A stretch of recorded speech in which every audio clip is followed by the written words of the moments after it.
വൈകുന്നേരം 5 മണിക്ക് ഞങ്ങൾ പുഴയ്ക്ക് പോകണം. എല്ലാവരും പണി കയറി വന്നിട്ടാണ് കുളിക്കാൻ പോവുക കുട്ടികളെയും കൂട്ടിയിട്ട്.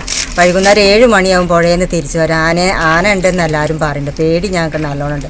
അതുകൊണ്ട് വെള്ളത്തിന് എന്തെങ്കിലും ഒരു മാർഗം ഞങ്ങൾക്ക് കണ്ടുകിട്ടും. വരൾച്ച കൂടുന്നു. കുടിവെള്ളമില്ലാതെ കഷ്ടപ്പെടുകയാണ് 10ഓളം കുടുംബങ്ങൾ. വെള്ളമില്ലാത്തതിനെ തുടർന്ന് വിദ്യാർത്ഥികൾക്ക് സ്കൂളിൽ പോകാൻ കഴിയുന്നില്ല എന്നും പരാതി.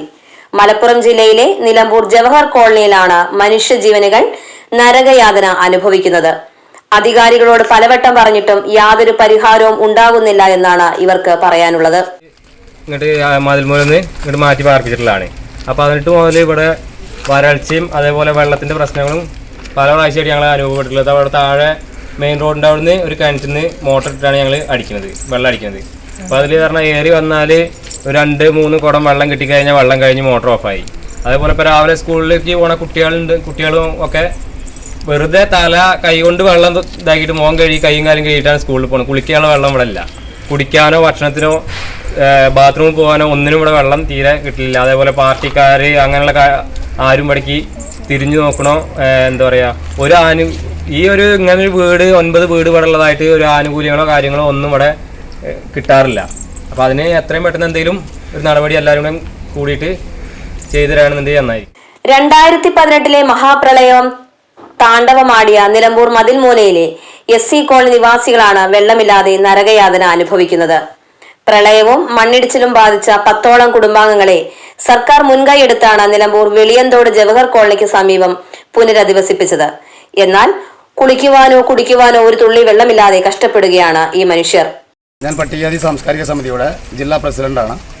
ഞങ്ങളുടെ ഇവിടുത്തെ വിസിറ്റിങ്ങിൽ ഇവിടുത്തെ ഈ കുടുംബം, ഈ പട്ടികജാതി സമുദായത്തിൽപ്പെട്ട ഈ കുടുംബങ്ങൾ ഞങ്ങൾക്ക് വെള്ളം കിട്ടുന്നില്ല എന്നൊരു പരാതിയുമായിട്ടാണ് ഞങ്ങളവിടെ സന്ദർശിച്ചിട്ടുള്ളത്.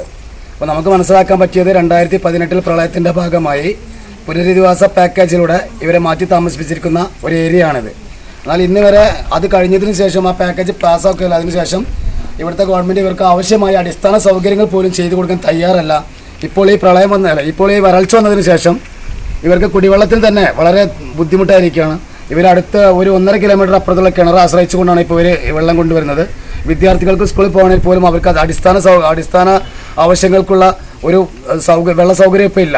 അതുകൊണ്ട് അത് നൽകുന്നതിന് വേണ്ടി ഇവിടുത്തെ ഭരണാധികാരികൾ തയ്യാറാകണമെന്നാണ് ഞങ്ങൾക്ക് ഈ സാംസ്കാരിക സമിതിയുടെ ഭാഗമായിട്ട് ഞങ്ങൾക്ക് പറയാനുള്ളത്. അല്ല എങ്കിൽ ഇവരുമായി ഒരു പ്രക്ഷോഭത്തിലേക്ക് ഞങ്ങൾ നിങ്ങളുടെ മുന്നിൽ. നിരവധി വിദ്യാർത്ഥികൾ ഇവിടെ നിന്നും സ്കൂളിലേക്ക് പോകുന്നുണ്ട്. എന്നാൽ വെള്ളമില്ലാത്തതിനാൽ കുളിക്കുവാനോ മറ്റ് പ്രാഥമിക ആവശ്യങ്ങൾ നിർവഹിക്കാനോ കഴിയാത്ത അവസ്ഥയിലാണ്. അതിനാൽ തന്നെ ഇവിടെ നിന്നും മിക്ക വിദ്യാർത്ഥികളും സ്കൂളിൽ പോകുന്നില്ല എന്ന് കോളനി നിവാസികൾ പറയുന്നു. നാളുകളായി അധികാരികളോട് ജലക്ഷാമത്തെക്കുറിച്ച് ഇവർ പറയുന്നു. ഇന്ന് ശരിയാക്കാം, നാളെ ശരിയാക്കാം എന്ന പതിവ് പല്ലവിയല്ലാതെ മറ്റൊന്നും നടക്കുന്നില്ല എന്നാണ് കോളനി നിവാസികളുടെ ആരോപണം. മാർച്ച് ആയതോടെ ജലക്ഷാമം അതീവ രൂക്ഷമായി കൊണ്ടിരിക്കുകയാണ്. മീനച്ചൂടിൽ നാടും നഗരവും വരണ്ടുണങ്ങി. പുഴയിലും ജലസംഭരണികളും ജലമെന്നത് പേരിനു മാത്രമായി.